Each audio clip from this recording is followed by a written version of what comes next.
Hello, আসসালামু আলাইকুম guys. তো আজকে চলে আসলাম দুইটা ইএসসির পার্থক্য নিয়ে। তো হাতে যেটা দেখতে পাচ্ছেন এটা হচ্ছে ব্রাশলেস 40 অ্যাম্পিয়ার ইএসসি, আর পাশে যেটা দেখতেছেন এটা হচ্ছে সিমমের 30 অ্যাম্পিয়ার ইএসসি।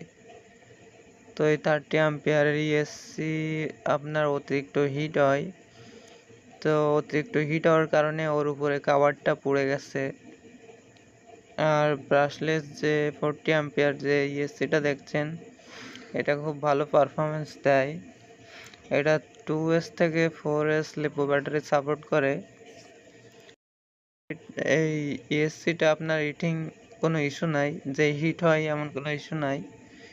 হিট হয় কিন্তু অল্প। আর 30 অ্যাম্পিয়ার সিমমের যে ইএসসিটা আছে ওটা প্রচুর পরিমাণে হিট হয়। তো এই ইএসসিটার দাম আপনার প্রায় 950 মতো। আর সিমম 30 অ্যাম্পিয়ারের যে ইএসসিটা ওটা আপনার 500 450-র ভিতরে পেয়ে যাবেন। তো আপনারা জাস্ট সাইজটা দেখেন। তো আর একটা জিনিস আপনারা খেয়াল করেন যে ব্রাশলেস 40 অ্যাম্পিয়ার যে ইএসসিটা ওটার ভিতরে ক্যাপাসিটর দেখেন, দুইটা ক্যাপাসিটর দেওয়া। আর পাশে সিমম যে ইএসসিটা আছে 30 অ্যাম্পিয়ার, ওতে দেখেন আপনার একটা ক্যাপাসিটর দেওয়া। তো এই যে সিমম যে ইএসসিটা এটা খুব হিট হয়। আর আপনার যদি গরমকালে যদি ওইটার দিয়ে কোনো কাজ করা হয় তাহলে তো ওটা পুড়ে যাবে। আপনারা জাস্ট সাইজটা দেখছেন কত বড়, আর এটা ওয়েটও অনেক।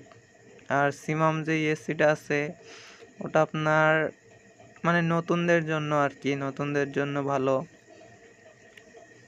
আপনার ব্রাশলেস 40 অ্যাম্পিয়ার ইএসসিটা দিয়ে 1400 কেভি দুইটা মোটর ভালোভাবে চালানো যাবে, তাতে কোনো সমস্যা হবে না। তো আপনারা চাইলেই অনেক শপে যেমন MMRC